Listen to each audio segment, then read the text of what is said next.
तो अब हम बात करेंगे जब भी लाइट का जो है क्या हो रहा होता है, रिफ्रैक्शन हो रहा हो।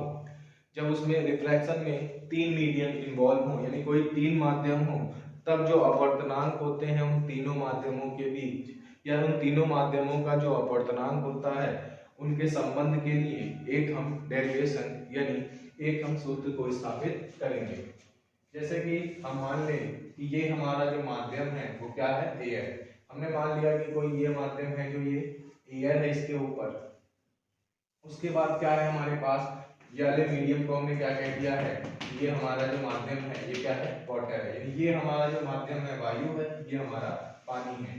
और ये जो माध्यम है इसको हम कह सकते हैं, ये मीडियम जो है वो क्या है, ये मीडियम जो है वो ग्लास है। ये क्या है, ये जो माध्यम है वो ग्लास है और ये मीडियम कौन सी है हमारे पास, पानी है। और ये हमारे पास वायु है, यानी ये कांच है, ये पानी है और ये वायु है। यानी वापस से फिर ये मीडियम कौन सा होगा, एयर होगा। यानी ये वायु है, ये पानी है, ये कांच है, फिर वायु है। यानी ये जो मीडियम है वो एयर है, ये वाटर है, ये ग्लास है, फिर हमारे पास कौन सा मीडियम है, एयर है।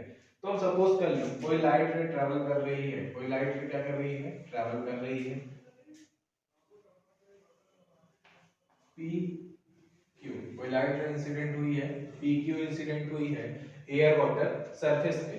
तो हम यहाँ से एक नॉर्मल ड्रॉ कर सकते हैं। हमें पता ही है जब भी कोई P Q light ray incident हो रही है किसी पॉइंट क्यू पे, तो हम ये एक क्या ड्रॉ कर सकते हैं, इस पॉइंट ऑफ इंसिडेंस इस आपतन बिंदु से एक लंब खींच सकते हैं। हमें पता है कि लाइट हमारी यूं जानी चाहिए, एक्चुअल पाथ लाइट का ये है। लेकिन हमने पढ़ रखा है कि when light travel from rare to denser medium it bend toward the normal. हमने पढ़ रखा है कि जब भी प्रकाश की किरण जो विरल माध्यम है इससे सघन माध्यम में जाती है तो अभिलंब से थोड़ा अभिलंब की ओर झुक जाती है। यानी हमें पता ही है कि एयर के रिस्पेक्ट में वाटर जो है हमारी थोड़ी सी डेंसर है, क्योंकि वाटर में पार्टिकल थोड़े पास पास होते हैं। तो जब भी कोई पीक्यू लाइट रे इंसिडेंट हुई किस पॉइंट पे, क्यू पे, तो हमें पता है इसकी एक्चुअल बात ये है, बट आफ्टर रिफ्लेक्शन थोड़ी सी ये क्या करेगी, बेंड कर जाएगी। इसको एक्चुअल बात से थोड़ा सा क्या करेगा, ये बेंड कर जाएगी। और ये कहां किस पॉइंट पे आती है, आर पे आती है। किसी पॉइंट किस पे आती है, आर पे इंसिडेंट होती है। तो हमें पता है हम यहाँ पे क्या ड्रॉ कर सकते हैं, एक नॉर्मल ड्रॉ कर सकते हैं। हम क्या ड्रॉ कर सकते हैं, एक नॉर्मल ड्रॉ कर लिया। यानी एक हमने यहाँ पर भी क्या खींच लिया है, एक अभिलंब खींच लिया है। ठीक है, अब हमें पता है कि लाइट की जो एक्चुअल पाथ है वो ये है। लाइट की जो एक्चुअल पाथ है वो कौन सी है, ये यहां से ऐसे हमें चाहिए। हमें पता है पीक्यू लाइट में इंसिडेंट हुई पॉइंट क्यू पे, एयर टू वाटर जा रही थी, तो वाटर डेंसर यानी सघन है वायु के सापेक्ष, तो क्या करेगा, अभिलंब की ओर थोड़ा झुक जाएगा। इसका नॉर्मल ये था। अब ये यहाँ पे आई, अब वाटर से ग्लास में जा रही, तो we know that with respect to the water glass is a denser medium। यानी हमको पता है कि पानी के सापेक्ष जो कांच है ये थोड़ा सघन है। यानी ये इसका एक्चुअल पाथ था, ये जो लाइट का था ये हमारा एक्चुअल पाथ ये है, ये लाइट का एक्चुअल पाथ है। बट हमको पता है कि when light travel from rare to denser medium it bend toward the normal. ये फिर क्या करेगा, नॉर्मल की तरफ थोड़ा सा बेंड हो जाएगा। और हमें पता है ये किस पॉइंट पे इंसिडेंट हुआ है, एस पॉइंट पे। किस पॉइंट पे आपतित हुआ है, एस पॉइंट पे। ये हमारा एक ऑप्टन बिंदु है जिसको हम पॉइंट ऑफ इंसिडेंस कहते हैं। इससे हमने फिर एक नॉर्मल ड्रॉ कर लिया।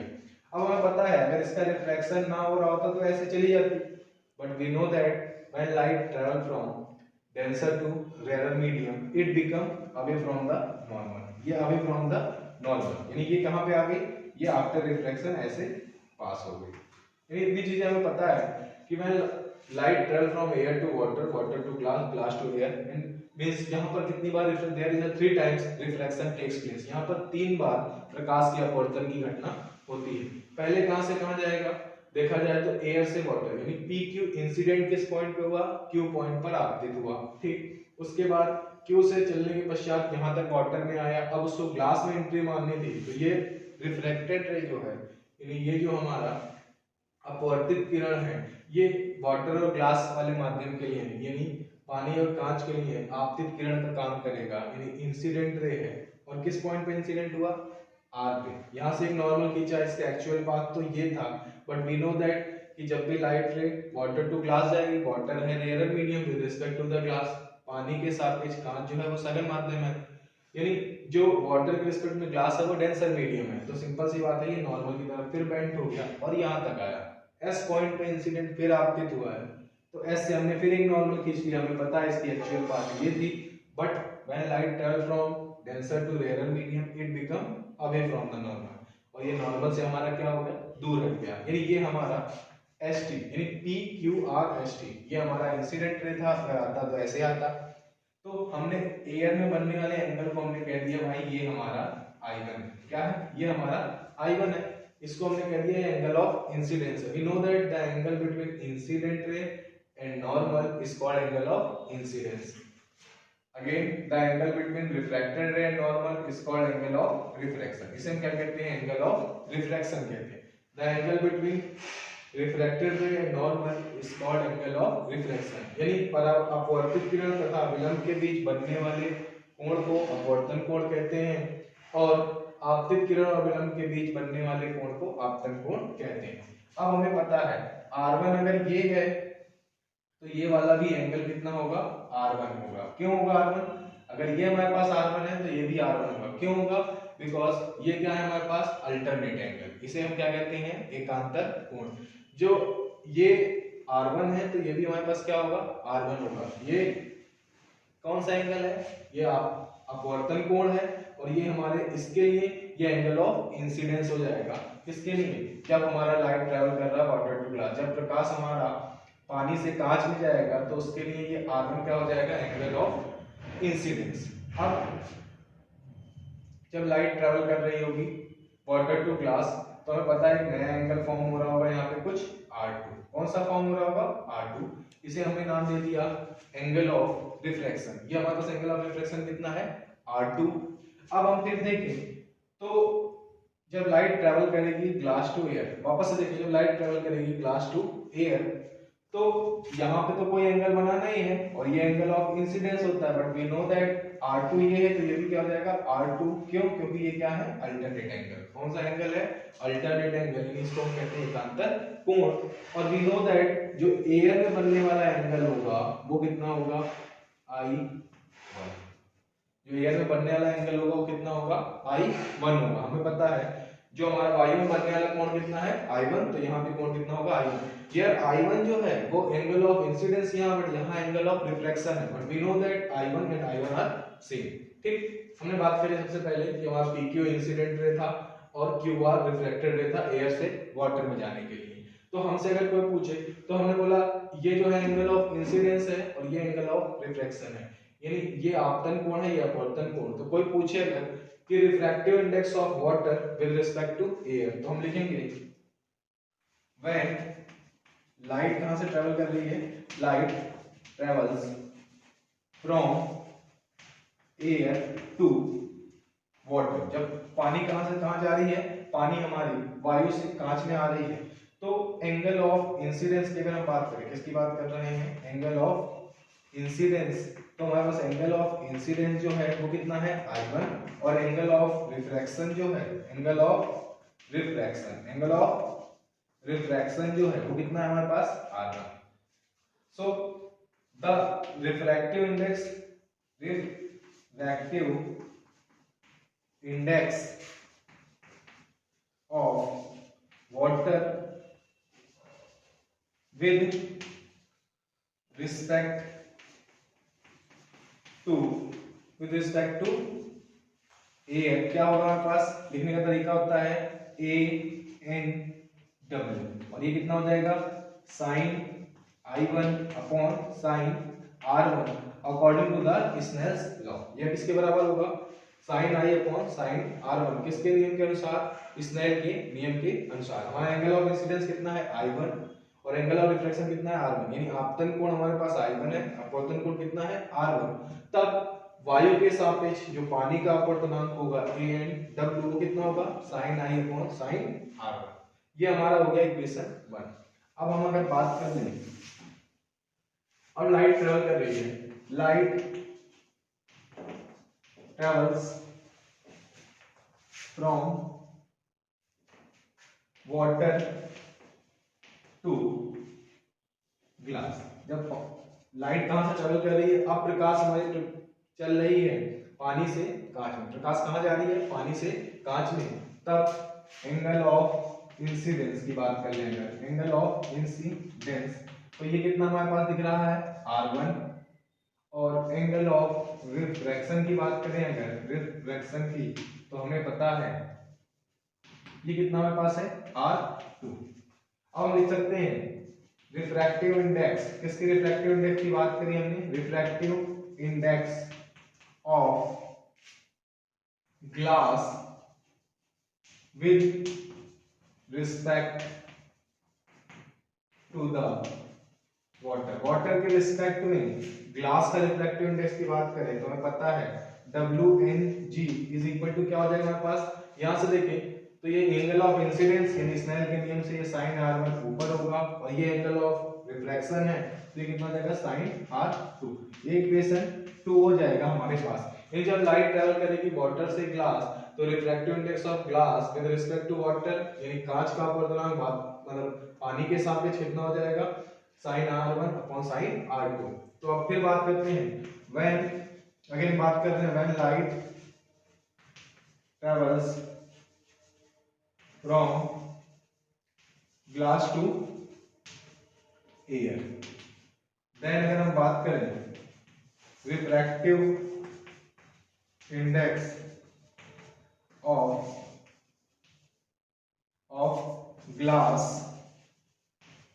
with respect to air, कितना हो जाएगा एयर के रिस्पेक्ट में, तो हमें पता है कि यहाँ पे कितना लिख सकते हैं सीधे, अभी तक हम देख चुके हैं कैसे करना है। तो यहाँ पर एंगल ऑफ इंसिडेंस कितना है, एयर के रिस्पेक्ट में हमें चाहिए किसका, एयर के रिस्पेक्ट में चाहिए ग्लास का। तो हमें साफ साफ पता है स्नेल के रूल से कि जिस भी मीडियम के रिस्पेक्ट में चाहिए होता है उसका एंगल ऊपर बनता है, और जिसका चाहिए होता है उधर क्या बनता है नीचे की साइड में। जिस भी मीडियम का रिफ्रैक्टिव इंडेक्स फाइंड करना होता है उसमें बनने वाला जो एंगल होता है वो नीचे होता है, जिसके रिस्पेक्ट में फाइंड करते हैं वो ऊपर होता है, किसके नियम से, according to the Snell's law यानी स्नेल के नियम से।